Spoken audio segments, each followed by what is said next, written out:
Hello guys, आज अपन देखेंगे receptor regulation.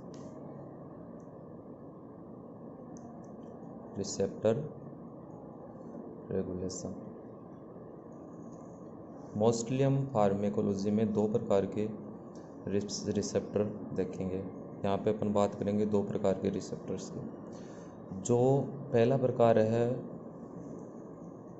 जैसे अपन किसी को लगातार रिसेप्टर को स्टिमुलेट करते हैं, 6 महीने 12 महीने लगातार कोई रिसेप्टर को स्टिमुलेट करते हैं, तो वो स्टिमुलेट सोचेगा कि इसका तो डेली का काम है और ये तो डेली ये करता है, तो वो स्टिमुलेट होना बंद हो जाता है।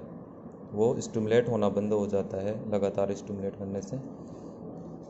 तो इसमें अपन 3 प्रकार के मैकेनिज्म पढ़ेंगे। नंबर लगातार स्टिमुलेट होने मतलब कि कांस्टेंट स्टिमुलेशन,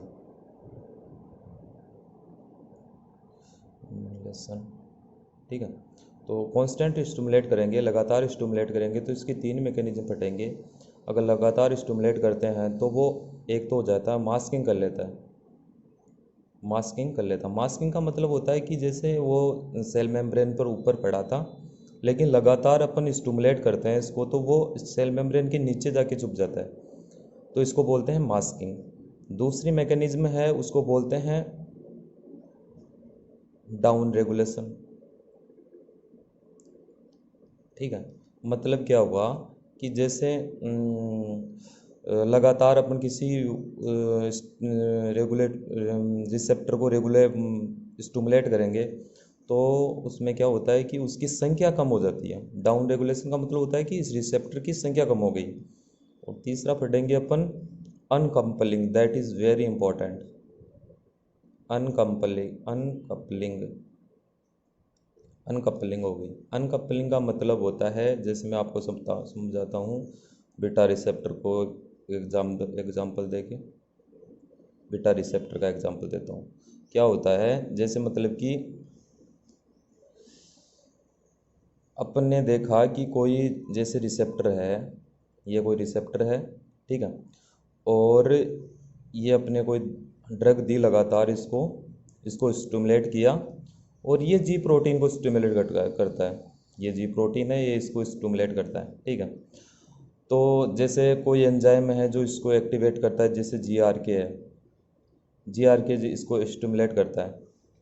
तो GRK इसको स्टिमुलेट करेगा, तो GRK का मतलब होता है मिनट GRK का मतलब होता है जी प्रोटीन कपल्ड रिसेप्टर काइनेज। जी प्रोटीन कपल्ड रिसेप्टर काइनेज, जी प्रोटीन कपल्ड रिसेप्टर काइनेज, जी प्रोटीन कपल्ड रिसेप्टर काइनेज, जैसे इसका नाम है, GRK का पूरा नाम है, ठीक है। तो हमने क्या किया, स्टिमुलेट, ये एंजाइम इसको स्टिमुलेट करेगा दवाई के अकॉर्डिंग। जैसे कोई भी अपने ड्रग दी, उसके अकॉर्डिंग जी इसको रिसेप्टर को स्टिमुलेट किया, और ये क्या करेगा, जी प्रोटीन के साथ बाइंड करेगा, कपलिंग करेगा। अगर लगातार अपन ये करेंगे तो जी प्रोटीन से ये बाइंड करना बंद कर देता है।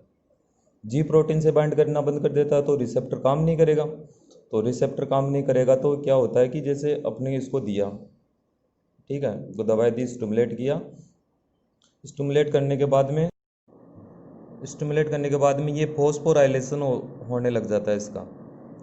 जैसे ही फॉस्फोराइलेशन होता है तो एक नई प्रोटीन बनती है, जिसको बोलते हैं अपन अरिस्टिन, इसको बोलते हैं अरिस्टिन। जो रिसेप्टर है, ये जी प्रोटीन के साथ में नहीं जुड़ के ये अरिस्टिन के साथ में जुड़ जाता है। ये अरिस्टिन का काम होता है कि इसको बंद करना, मतलब कि जी प्रोटीन कपल्ड को बंद करना का काम होता है। तो इसको ये बंद कर देता है, तो जी प्रोटीन इसके साथ में रिसेप्टर नहीं जुड़ेगा, तो ये बीटा रिसेप्टर को एक्टिवेट नहीं कर पाएगा। तो ये चीज़ होगी कि मतलब कि लगातार स्टिमुलेट करने से अनकपलिंग हो जाती है जी प्रोटीन की। तो जी प्रोटीन की अनकपलिंग हो गई। अब दूसरा देखते हैं कि अपन किसी रिसेप्टर को स्टिमुलेट ही ना करें, बहुत दिनों तक स्टिमुलेट नहीं किया, तो वो इसमें बेचैनी हो जाती है कि मेरे से कोई बात क्यों नहीं कर रहा, मेरे को स्टिमुलेट क्यों नहीं कर रहा। तो दूसरा हो गया कांस्टेंट एब्सेंस ऑफ लाइगेंड, कोई भी चीज़ देख लो, लाइगेंड देख लो, रिसेप्टर देख लो। चलो इसको अपने बहुत दिनों तक स्टिमुलेट नहीं किया, तो स्टिमुलेट नहीं किया तो इसमें ये क्या करता है, जैसे अपन देखते हैं किसी जैसे अपन सिंपैथेटिक नर्व देखते हैं, जैसे ये सिंपैथेटिक न्यूरॉन है और इस पे ये अल्फा 2 रिसेप्टर है, ठीक है, अल्फा 2 रिसेप्टर है, यहाँ पे अल्फा 1 रिसेप्टर है, depending upon kind other kind of cells ये बीटा 1 रिसेप्टर है, ठीक है। तो ये क्या करेगा, एन ए नॉर एड्रेनलिन को स्रावित करेगा, यहाँ से सिक्रीट करेगा, यहाँ पे एन ए आएगा, एन ए इससे जुड़ेगा, इस रिसेप्टर से जुड़ेगा और अपना वर्क करेगा। तो क्या होता है कि यहाँ पे एक दवाई होती है जैसे क्लोनिडीन हो गई, तो क्लोनिडीन अपन को दी, क्लोनिडीन दी अपन ने इसको, क्लोनिडीन दी तो ये रिसेप्टर मतलब कि यहाँ से इसको क्लोनिडीन ये इस रिसेप्टर को अल्फा 2 को एक्टिवेट करके इसको बंद कर देती है, और ये मतलब कि ये एन ए नहीं बनता यहाँ पे। तो ये रिसेप्टर बहुत दिनों के लिए इनके पास एन ए आया ही नहीं, एन ए नहीं आया तो ये अपनी संख्या बढ़ा लेते हैं यहाँ पे, ठीक है। यहाँ पे अल्फा 1 की संख्या बढ़ जाएगी, यहाँ पे बीटा 1 की संख्या बढ़ जाएगी। बीटा 1 की अल्फा 1 की संख्या बढ़ने के कारण मतलब किसी दिन अपने ये क्लोनिडीन बंद की, दवाई बंद की, और एकदम से ही ये एन ए यहाँ पे आया और ये इतने सारे रिसेप्टरों के साथ जुड़ेगा, तो एकदम से ही हाइपरटेंशन होगा, मतलब कि बीपी बढ़ जाएगी एकदम से ही, ठीक है। तो बीपी बढ़ जाएगी तो बॉडी में अलग अलग इफेक्ट होंगे, तो ये बहुत सारे इफेक्ट दिखाएगा।